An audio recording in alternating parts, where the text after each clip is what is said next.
أعوذ بالله من الشيطان الرجيم. بسم الله الرحمن الرحيم.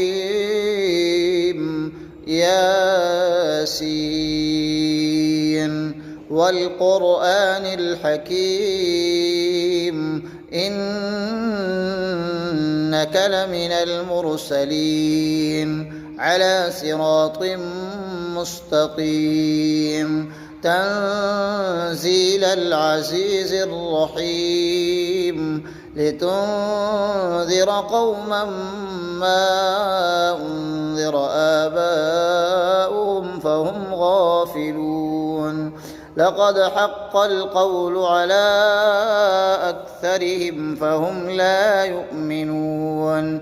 إنا جعلنا في أعناقهم أغلالا فهي إلى الأذقان فهم